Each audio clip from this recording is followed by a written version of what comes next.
Welcome to those online. We've got quite a few people online, and welcome to everyone in the room. My name's Emma Maudsley. I'm the director of the Margaret Anstee Centre, and this is our inaugural seminar, so we're very excited. I'm just going to say a few words about the Margaret Anstee Centre before I introduce our speaker. So the centre is made possible through the legacy of Dame Margaret Anstee, a woman who arrived in Newnham in the 1940s, and through a remarkable career, rose eventually to become the first woman Under Secretary General of the UN. She's written an autobiography called Never Learn to Type, which will confuse the younger generation. Think, well, who would do my typing for me? But for the older generation, we know why. We know why that is good advice for a woman, because it was the equivalent of being asked to make the tea. She very generously left the college a substantial donation to support research in global development and international relations. And the centre supports fellows, postgraduates, and visitors of various sorts. And we think we do some really interesting work, and we're looking forward to, thanks now to the employment of Agnes Hopter, who is sitting here, and for whom I have many reasons to thank for much of the admin of this event, also knowledge exchange. So the centre is in good health, and if you're interested in international relations, global development, then please come and look us up and talk to us. We're very keen to support those.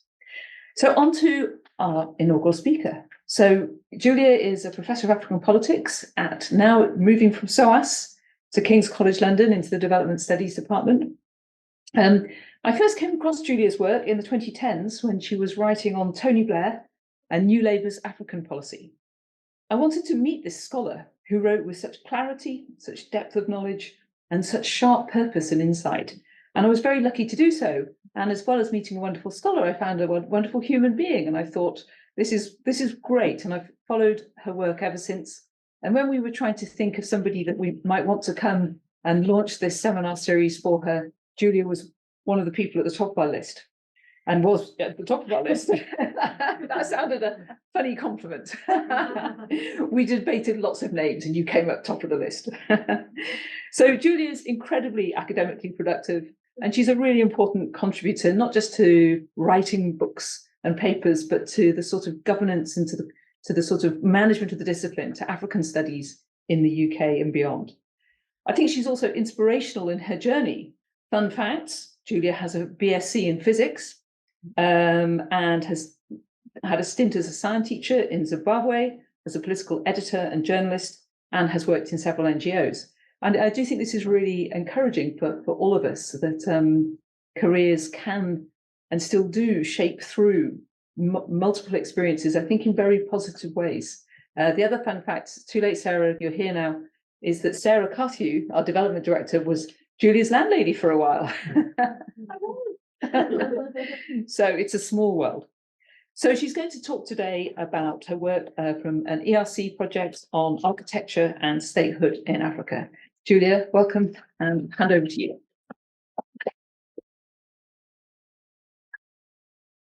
Thank you very, very much, Emma. Emma extremely generously and kindly supported me actually at the beginning of my PhD, and has been a rather a role model and inspiration ever since. So I absolutely thank you so much, and thank you very much for inviting me. I'm really delighted to be here, and a great privilege. Okay, so I'm going to be talking about my research on architecture and politics in sub-Saharan Africa, and I just met one of your colleagues who's an architect, and it reminded me that I sometimes forget to say at the beginning, I'm not an architect. And in a way, I came to this project because I was trying to understand how states in Africa work. That's my background as I would call myself a political sociologist. And it's quite difficult to get people to understand that they're talking about the state and how you separate the state out from politics. And then at some point, I think when I was in Zimbabwe, I realized that people would talk about buildings, or state buildings, in a way that they were clearly talking about the state, and they could separate that out from the politics, from the government necessarily. And so I thought, well, this is great, because I can do a research project that involves lots of photography and looking at beautiful buildings. And as an amateur, that interested in architecture that appealed to me. So that's how it started. Okay, so let me give you some, what I thought I would do is give you a little bit of background about this big research project I've been doing, and why I'm using buildings, or why we're using buildings to try and understand politics in sub-Saharan Africa. And then I'm going to talk a little bit about my methods, and that will lead seamlessly into the kinds of theory that I've been building around how architecture helps us understand states in Africa. And then I'm going to finish off with 5 vignettes from 5 countries that I've been looking at. So it's quite a lot to get through. And if I fail to get to the end, I might only give you 3 vignettes. So I'll see how I do. But I have got 5. And in a way, I suppose this is quite an ambitious talk. And it's the first time I've put everything together as I'm coming towards the end of the project. And I'm thinking about my book. And I'm basically your guinea pig. So I'm going to try it out on you. So this was a 5-year project on state architecture in Africa. And these are my colleagues. This is my team. And we all did our own sub-projects. And my focus has been on trying to understand how citizens read and construct the state through its buildings. And the countries that I've been looking at are South Africa, Ghana, Côte d'Ivoire, the Democratic Republic of Congo, and Ethiopia. And now I'm pulling this together to try and understand the puzzle of the state in Africa. And the puzzle of the state in Africa, the way I've sort of thought about this, is that there's quite a lot of literature about the state in Africa. And there are problems with it. But one of the things that has always puzzled me about it is the question of what holds states together, how they cohere, why are they compelling? Why do they continue to be compelling, particularly in post-colonial contexts where you can argue that the state is something which has been brought in from the outside, often has an unhappy, repressive history, a relationship with colonialism. And lots of the literature reflects on this and shows how states are held together, perhaps looking at elite interests. So why people who are running governments, who are the elites, might be interested in seeing states survive, or how external structures and pressures in the international system keep states together and make them coherent and make them survive. And there's often an assumption that there's relatively little popular buy-in to the state, to the reality of the state, or even the idea of the state. But I've never really found that very convincing. I think that citizens are also invested in the state in various ways. But the question, I suppose, is how and how much? And does their investment look different in different parts of the continent? So first thing, I suppose, that I would say is that I'm interested in what citizens think about the state. That's a sort of point of departure. And then the second one is that I'm interested in states rather than the state. So I think that states probably look different in different parts of the continent. And that's why I chose these 5 countries, which are in very different parts of the continent. So I've got South Africa, you know what the map looks like, but I've got basically west, east, southern, and in the middle with the Congo. So I want to tell you a little bit about my premise for how I'm approaching this. Thinking about why are buildings helpful for us to understand the state. And I'm going to, as I go, I will try and remember to try and explain what the picture is. And if I forget, you can wave at me and get me to do that. This is the Union buildings in Pretoria in South Africa. I'll talk a little bit about them in a minute. So state buildings that I'm talking about include parliaments, ministries, presidential palaces, which this essentially is, courts, schools, police stations, hospitals, and even things like sports stadiums and churches. They can include those. And buildings like this are symbols of the state's meaning and the locus of its activities. Okay, so buildings like this manifest the state materially as sites where policy is framed, or laws are made or enforced, or where tax is gathered, or where services are provided. But they also articulate its emotional meanings. A building like this, for example, is something which is often used to represent South Africa on stamps, in posters, as a kind of symbol of the state. So a kind of symbol of the nation, or symbol of the state, or symbol of the collective in some way. So buildings are a bit like public archives of the state. They're very visible, and they carry its history and meaning in the aesthetic. So when they were built, in the size, how important they look, where they sit, and how people sort of experience them and view them. I know in part some of these meanings are created by those who built and work in them. So the Union buildings were made in 1913, and they were built by a very famous British colonial architect called Herbert Baker. And they were built after the end of the Second South African War, the Anglo-Boer War, to inaugurate the union between the Boers and the English. So it was about the two white nations reconciling after a vicious war, and this building was meant to represent that union. They're called the Union buildings for that reason. So it had nothing to say about the black population in South Africa. It was about the two white nations coming together. They're built on a hill, they overlook Pretoria, they're extremely grand.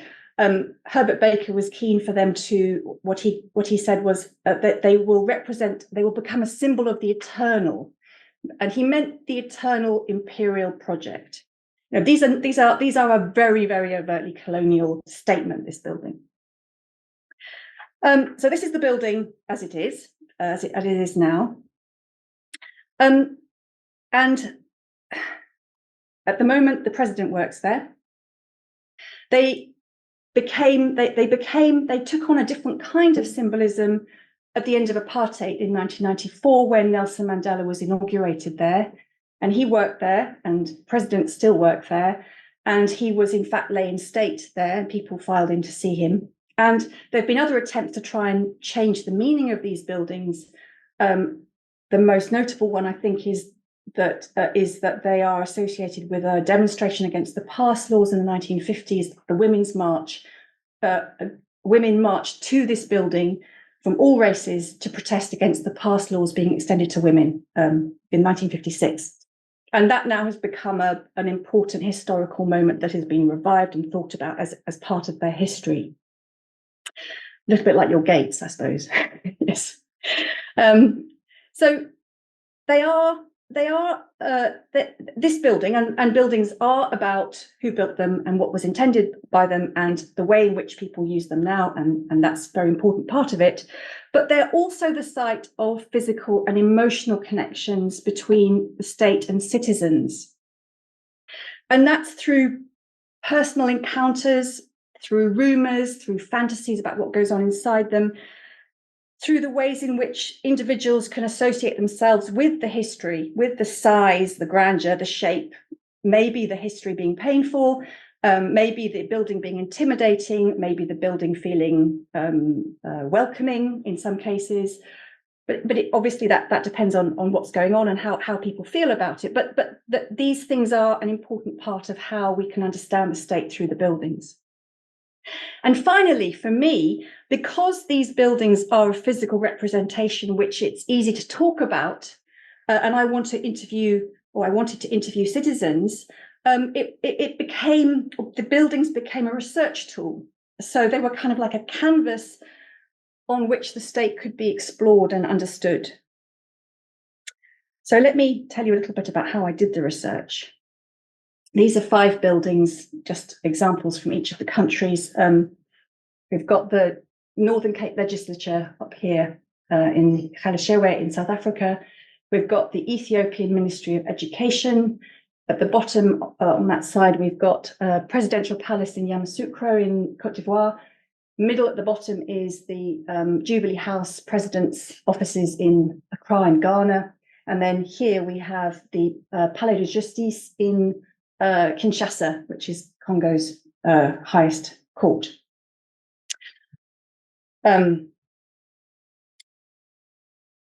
These buildings are here because they were brought up as important and representative of public buildings, political state public buildings by the people that I interviewed. So the way that I carry out my research is through a bricolage approach, which when I discovered that this was a thing, I was so delighted. This takes the sort of position that the world is messy and complicated, and if you're doing comparative work, it's better to engage with different places as they are, rather than trying to artificially create similarities between them. So I chose 5 very different countries. And in those countries, different buildings have different meanings. And so there's no point in trying to kind of control for some sort of rather rigid similarity between them. My approach was to go and to collect what was available. So I did collect photographs, newspaper stories where I could, and I walked around them as much as I could. And I talked to people hanging around. I got shouted at by soldiers guarding them. I took guided tours where I could, and I met people who worked inside them, but not always. So it depended what was available, depended what I could get my hands on, what I could get access to.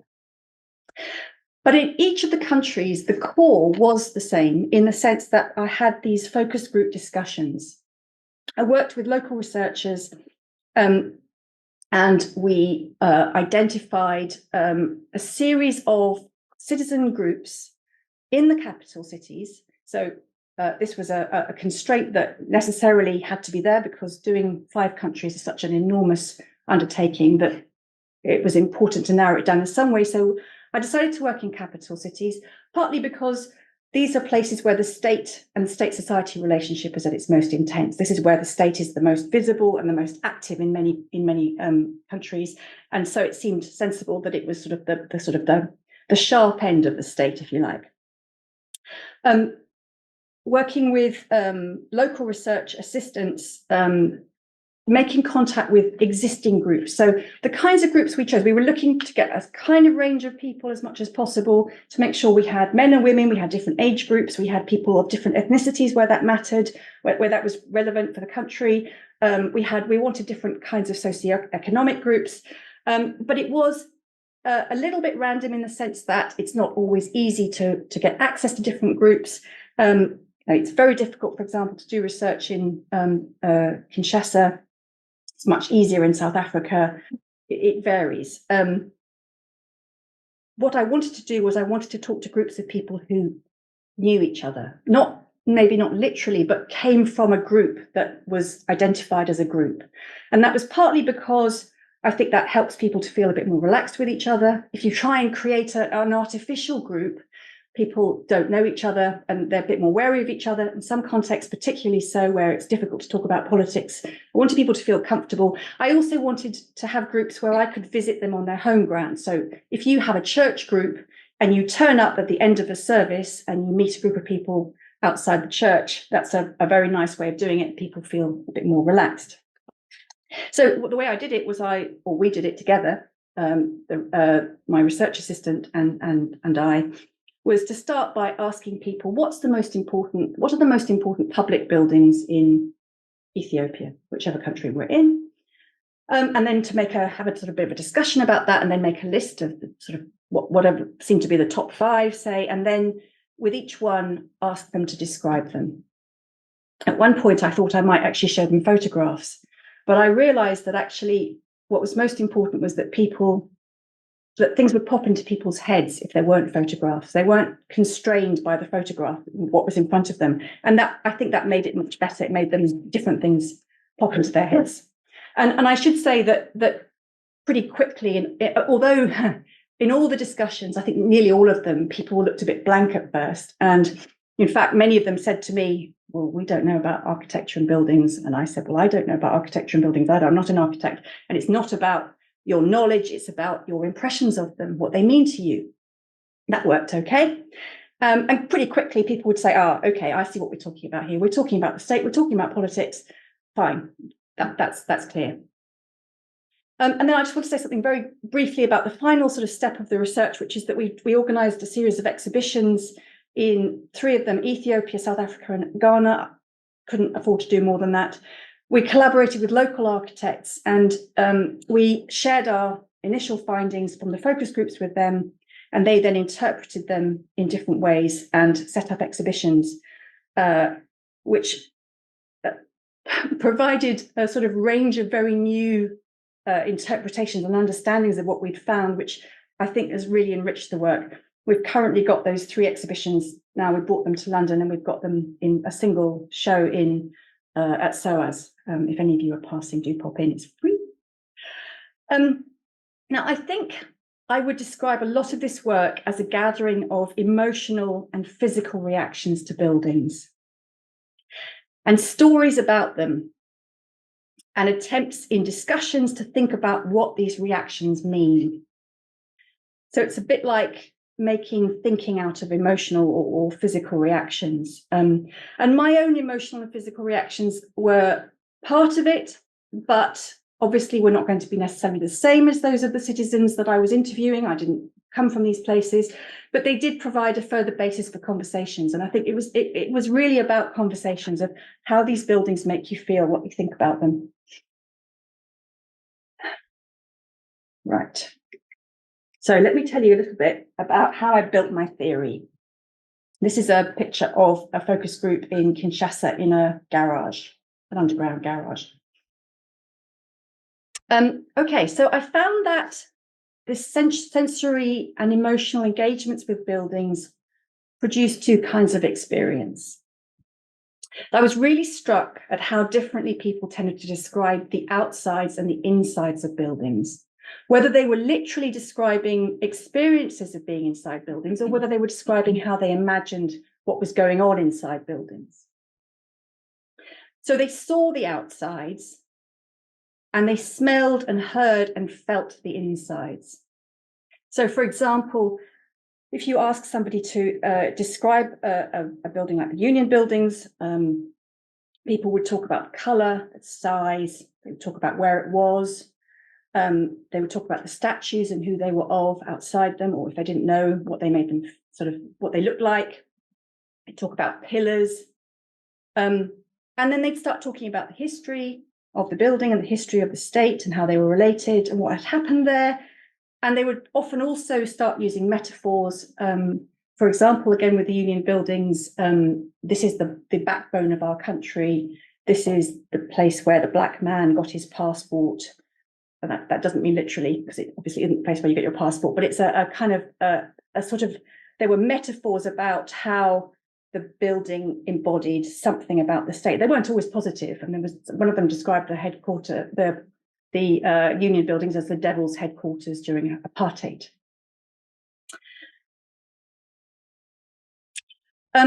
Now inside, so the kinds of smells and sounds and temperature of the insides were often about buildings that they had been in, of course. So people did talk about not just about these big grand buildings, but they talked about hospitals and schools and police stations and so on.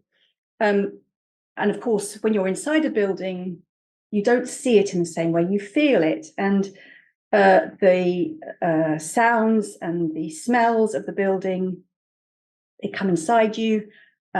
The temperature, and people talked about emotional reactions like nausea, or like feeling safe, or like feeling spooked. And what was interesting was that it wasn't just about buildings people had been inside. So if they were talking about, for example, I will talk a little bit in a bit about the South African Parliament, they would talk about rumours about torture chambers in the cellars of these buildings, and they would talk about, or for example, in Ghana, the presidential palace, the old one, was a slave fort, and they would talk about the nausea that they felt at the thought of the slaves being held in dungeons underneath this palace, and a lot of it also was about rumours and fantasies, sort of much more kind of complicated, dark things that were less sort of that seemed to be less rational. And I found really interesting work from architects like Johanni Plasma, and also work from Barbara Irwin, that explored how buildings are experienced at different levels. So if you think about architecture is not like other art forms, because you do go inside buildings, or you imagine yourself inside buildings, even if you don't actually go inside them. And these writers are interested in the ways in which seeing a building from the outside, which is what you do, is predicated on distance from it, and also engenders feelings of control of an object. So you choose to look at something, or you choose not to look at it. And you can grasp its structure as a whole. You can sort of get a sense of the whole thing. And when you're inside and you feel buildings when you're inside them, you don't control the smells and sounds and touch. You can't stop the smell coming into your body. It goes inside you, and you experience them much more in bits. It's not a kind of whole thing. So I thought this was very striking, that this was actually often the way that people talked about buildings. Like in all the five countries, there was a sort of quite a difference between these things. And I thought that this might lead people to two positions in relation to the state. The first of objectivity and the second of subjectivity. So this is a building which is the main government department buildings in Côte d'Ivoire and Abidjan. So I've chosen this building because these are buildings that people really didn't talk about the insides. They talked about the outsides, and they're very striking buildings. They're these very dramatic modernist tower blocks in Abidjan, which is full of amazing modernist architecture. So objectivity is about separation, about seeing the state as separate, and also a feeling of being able to somehow grasp it or understand it as a whole, a sense of understanding it in a rational way. James Scott wrote about seeing states, and he describes how state elites pursue ultra-rational ways of organizing society in attempts to sort of tidy things up, tidy society up, tidy people up. And Scott describes citizens pushing back, that citizens want to hold on to, want to defend their variety and even the disordered ways of doing things.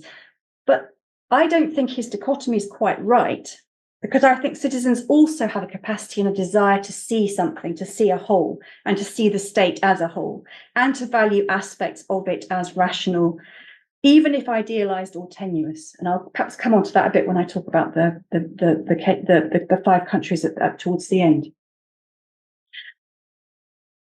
Okay, but if we think about the inside and the way that people understand the inside of these state buildings, this is a picture of President Mobutu's ruined palace outside Kinshasa in Congo.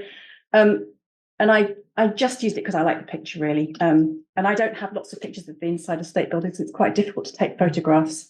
People don't really like it. But I did take photographs of this one. And obviously it's a ruin, and it's been trashed, basically, when he was brought down. But I wanted to use it to kind of as a backdrop to talking about how subjectivity, this sort of relation to the state of subjectivity, is about implication, feeling oneself inside and part of the state. And it's about absorbing it and also being absorbed into it. So being inside it and also having it come into you, feeling it in fragments. It's much more of an emotional connection, I think. And I draw on work by Duane Jethro here, who describes the ways in which smells and sounds can take you back to early personal memory. So this way in which these particular sensory engagements are much more connected with you as a person, with your sort of subjective, with yourself, actually, with your own history and your own identity, rather than the big grand picture that we get from seeing.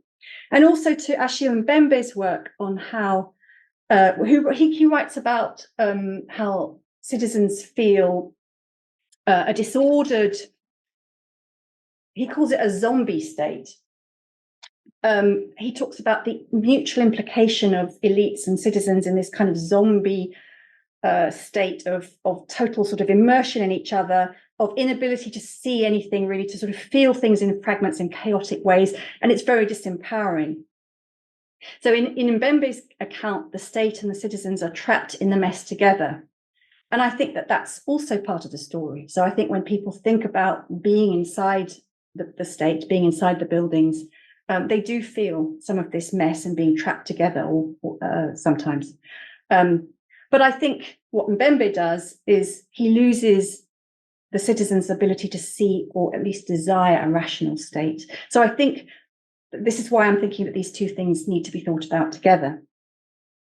So where I get to, this is a picture of Kwame Nkrumah's mausoleum. And I've included it because of the statue. Well, the mausoleum itself is quite interesting. Probably most of you know, Kwame Nkrumah was the first independence prime minister and then president in Ghana, a great hero of Pan-Africanism, an iconic African leader who was overthrown in a coup in Ghana and died in exile, in disgrace, really, in exile. And then he was rehabilitated, and this extraordinary mausoleum was built for him, very, very grand and very, very sort of respectful. And it's guarded by statues of musicians. And if you can look at the picture in front of it, there's a golden statue of him in his glory. But behind it, when you go behind it, you find this statue, which is the original statue that stood outside the parliament in Accra during his leadership, which was pulled down during the coup and smashed to bits. If you look carefully, you can see that there's a great big hole in the back of his leg. Obviously, he's lost his head. One of his arms is gone. He was shot and decapitated. And what they've done is they've brought these bits of the statue back and put it next to this monument to his glory. And I find that really interesting because there's something really ambivalent about this treatment of Nkrumah, that, you know, it's quite shocking to see this statue and in its sort of mutilated form. So this man is our hero, but he's also somebody who failed and was brought down and was brutally mutilated. And we did that. That was done to him. And it's full of sort of complicated things. And that's what I want to get to, which is that what I think buildings suggest about state-society relations is a tension between order and disorder, an experience of both and a desire for both. And here I think Jens Bartelson's work on the critique of the state is really helpful. And he argues that the state draws on endless critical interest because of its ambiguity. It's impossible to work out quite what the state is. And that makes it endlessly fascinating. It's just difficult to get your fingers on it. You can't quite do it. And I think that this ambiguity rests on the fact that the state is neither straightforwardly rational nor merely chaotic. It's both, a bit of both. And I'll take it even further and I say I think the state is fascinating because it replicates a sort of human life writ large. Its internal tensions between this rationality and chaos resonate with everybody's experience of being alive. And because I'm looking at architecture, I can bring in sort of work on how art theory or architectural theory also plays with this idea. From psychoanalytic accounts of what makes art moving, and I'm thinking of Hannah Siegel's work, or philosophical accounts of what makes art powerful, and I'm thinking of John Dewey's work, both of which play with this complicated relationship between something which is beautiful and rational and clear, but also something which is messy and problematic and troubling. And a great example is, thank you very much. A great example is from Roberto Venturi's work, and he writes about architecture, and he talks about what makes architecture powerful and good. And he argues that it's this tension between order and chaos. And he argues that perfectly regular buildings are quite boring. Chaotic buildings are unappealing. They're a mess. They're disturbing because they're a mess. But architecture works best when it produces a tension between the two, between order and between mess. And I want to argue that I think buildings are therefore good at representing the state because they also represent this tension between order and chaos.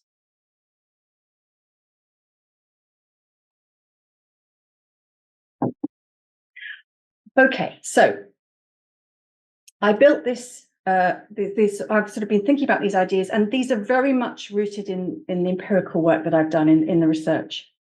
The experiences of doing the research, what people said about the state buildings, and the ways in which they related it to the state itself. But the details of how this played out looked very different in each of the 5 countries. Historical and cultural differences make huge differences. Contexts make huge differences to what the state looks and feels like. So this research, what I'm aiming to do is produce not an account of the state in Africa, but an account of states in Africa. And there's a huge amount to say about each country. And in the book, there's going to be a chapter on each country. So what I'm going to do now is I'm going to try and give you a very quick flavour of each state through a brief description of what I found in one building in each. And I've chosen to focus on buildings that came up a lot in the focus groups, so they seem to be important, but also ones that help me, I hope, explain some of the broader thinking that I've been doing across discussions in each country. I should also say that a lot of this is these are thoughts, and I'm working my way through them. Okay, so start with South Africa. This is going to be the first one I look at. This is actually a picture of the Parliament in Cape Town. Queen Victoria is there still, which I was gobsmacked when I saw her. I don't know what you all think, but I think that's extraordinary to have a foreign sovereign sitting in front of your Parliament. The Parliament is an old building. Bits of it are really old. Bits of it date back to the very sort of early times of colonial rule. And they sit in the company's gardens in Cape Town, which is where the original white settlers used to use them as a place to stock up on the dropping off on the shipping routes. And this is where the state began, the colonial state began. And what's interesting about them, this is a very sort of classical kind of building, and it's surrounded by classical representations of culture and civilization. So you've got a museum, an art gallery, a library, and beautifully cultivated gardens. So it's all very much about the sort of, it represents the civilizing mission in a very sort of emphatic way. And people did describe this building as elegant, as civilized, as fancy, as gracious. People always talked about it being white, like a palace. A place to be admired and desired. And what's quite interesting also about it is that it's right in the middle of Cape Town, and the gardens are open and people can walk past this building all around it. It feels quite relaxed and comfortable to do that. It's not a place that people try and avoid, as they might with other Parliament buildings, but not in South Africa.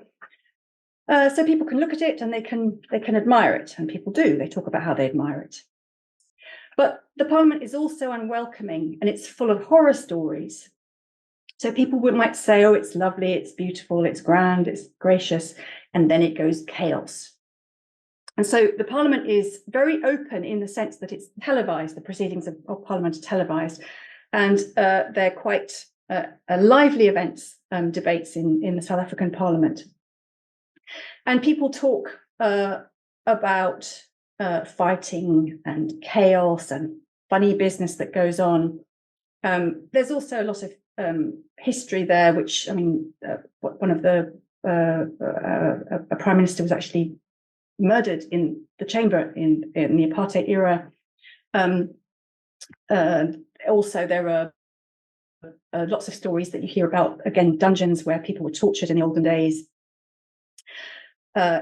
So it's a kind of, from the outside, it looks very beautiful and gracious, and then sort of glimpses you get from the inside, or rumours that you hear about the torture chambers, which apparently, for some people told me that still happens, that there's witchcraft, that awful things happen underneath the chamber, produce this sort of sense of a place that you don't want to go inside, and a fear of what happens when you do go inside. And a lot in South Africa, a lot of the discussion about state buildings is who spoils them and what happens if we go inside. So are we allowed to go inside? There's a kind of great sort of story that people say we used to not be allowed to go inside, but now we are allowed to go inside. But then a lot of people will say, but we don't go inside, we don't want to go inside. And there was a particularly, I was quite struck by a particular story that a teacher told me that he'd been on a demonstration. They'd marched for 2 hours in silence as part of the demonstration to the Parliament to protest about something. And when they got there, there was nobody there to greet them. And he said, actually, we were quite glad because we didn't really want to go inside. And then other people talked about, what happened. Where does the fear come from? Does it come from what's happening inside and what the elites are doing inside? Or does it come from what we might do to it if we went inside? And there's this kind of sort of almost like a kind of anxiety about what happens if state and society get mixed up together. And in South Africa, I was particularly taken with an analogy that several people used, which was the analogy of the face brick, which is an architectural thing, which is a brick which is made with a veneer, which looks pretty good on the outside, but underneath it's just ordinary block. And the idea of this metaphor was used by people to talk about the separation between the outside and the inside. Outside it looks good, but inside it's rubbish. Okay, it's really disturbing stuff.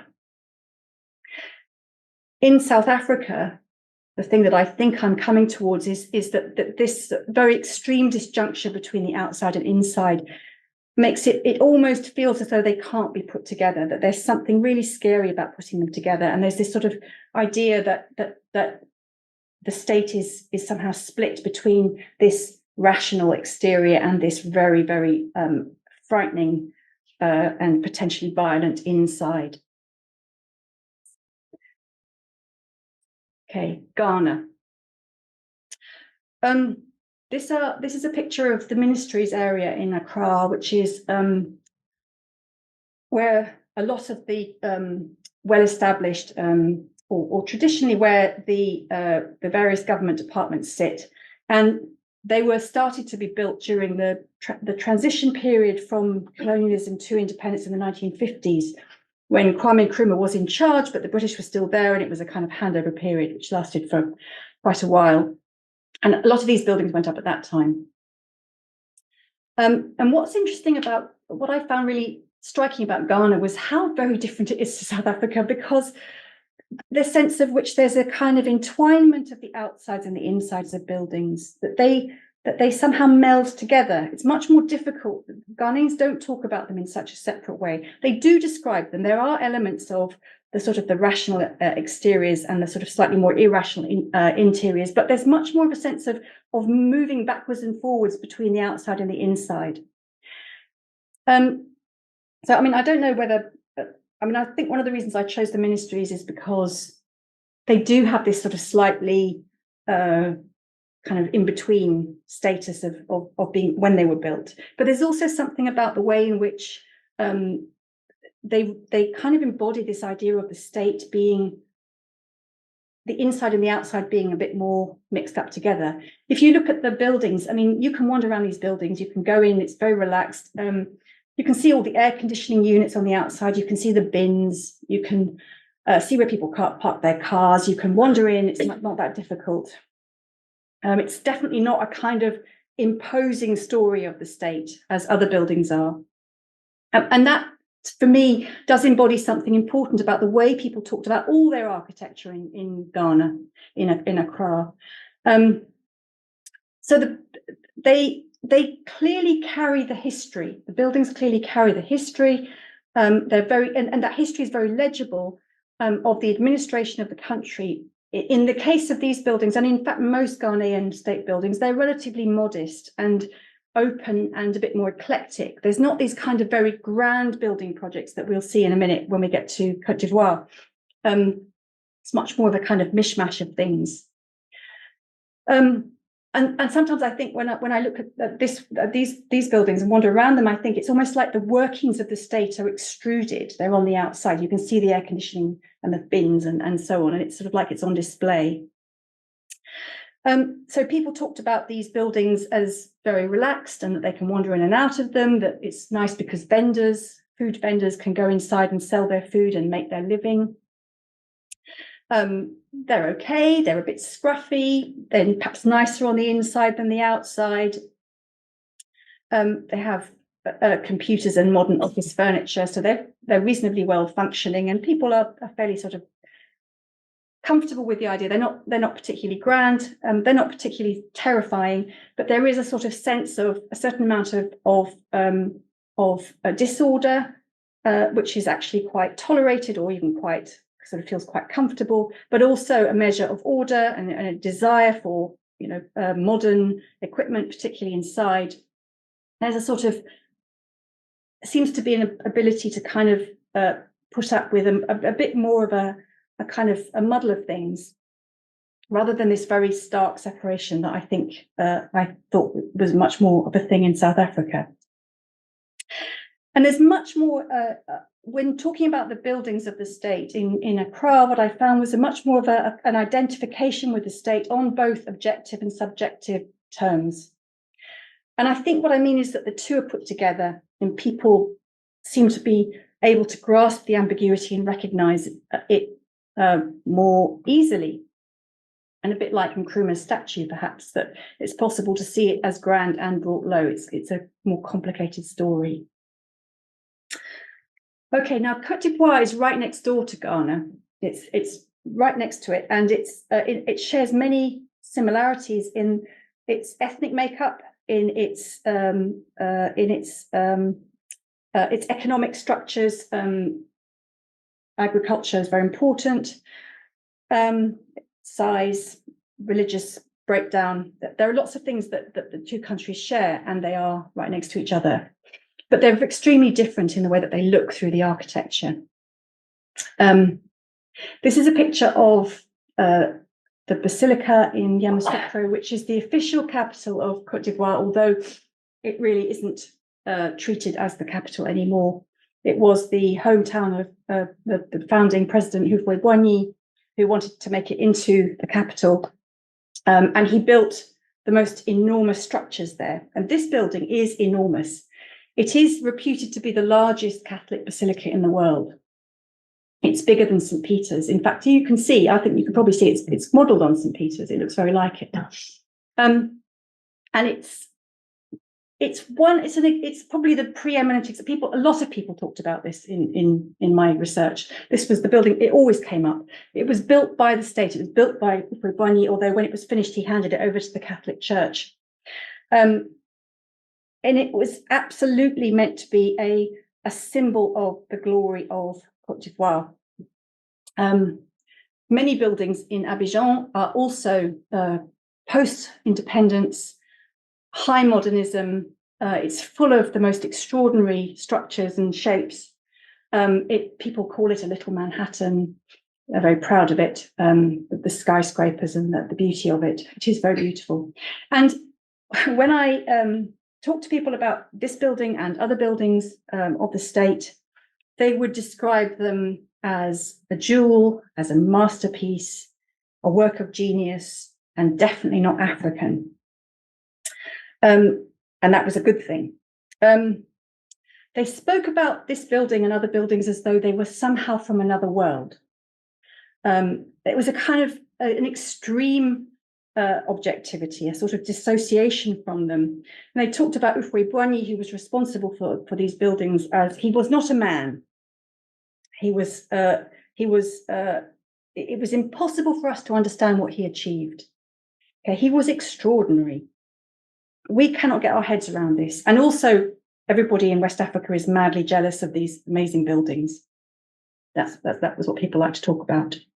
So there was a sense in which, and I showed you before the administrative blocks in Abidjan, which are also, I said, were very much a kind of spectacle in the distance that you see. And even if you go inside the basilica, which of course you can, it's still all about spectacle. And that's how people described it. They didn't describe it in the same ways. They described it as sort of what they see as spectacle. And it began to sort of feel a little bit as though this sort of idea of the state was that it was just to be seen. Was there any sort of sense of implication in it? Was there any sort of subjectivity that people felt in relation to it? A bit of it did come out. There were often in focus groups, he would start off by having eulogies to the buildings, eulogies to Ufwe-Boigny, who made them.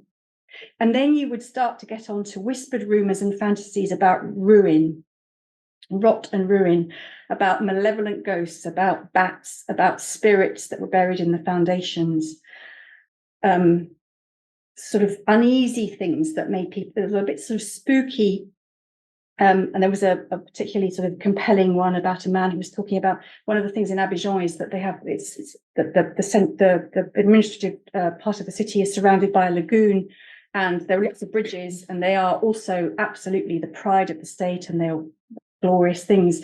And then I remember in a particular conversation, people talked about how they trembled crossing them because they were so frightened that they might fall down, or both, actually. There was a lot of talk about the bodies of the people who built them, migrant labour brought in from the rest of West Africa, who died during the building process and are buried in the foundations. This sort of sense of the kind of something sort of scary in the foundations. So that it felt like a kind of this overwhelming image of the state, the sort of objective story of the state, but this sort of perhaps less recognized or perhaps not so shared subjectivity that people could whisper about to each other and almost were ashamed to admit to, almost like they might spoil the grandeur of the project of the state if they did this. Where am I? Okay, I'm going to talk about Congo, Democratic Republic of Congo. Okay, so this is a football stadium, which is perhaps a strange choice, but the football stadiums came up a lot in Congo, and the reason I picked it is because it's a building which sort of doesn't have a roof. You can be inside it, but it's not quite the same as being inside a building with a ceiling and a cover. This one, Tata Raphael Stadium, is quite old. It was built during the Belgian colonial time by a priest who wanted to build it in a part of town where youths could find something to do, and it was for local activities. But it became one of the main football stadiums in Kinshasa, and it's very noted for its political history. And people talked about it because of that. They talked about how President Mobutu used it to address the people. It's where he made all his important announcements directly to the people. And there's lots of you can find images of him doing that. And there was a very famous speech he made once about how the Congolese, or the Zairians as they were when he was in charge, they needed to pull together and roll up their sleeves, and he did this very dramatic thing of rolling up his sleeve, and he did it in this stadium, and it actually became so famous a symbol that it was on a banknote at one point. He also used this as a place for lavish entertainments.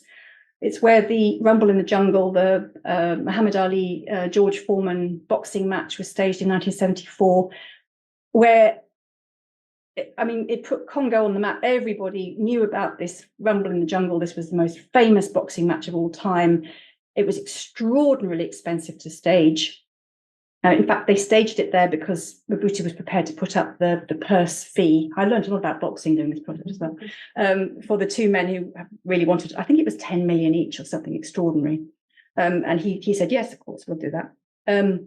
But also people talked about this stadium as, they called it the Congolese Federation of Discussions. And they said, this is where we used to go. You can see it's not actually, it wasn't actually usable when I was there. This is where we used to go when we wanted to find out what was really going on. So we knew that the state media wouldn't tell us what was really happening. And it's the place where you could go and get the gossip from each other. People would share information.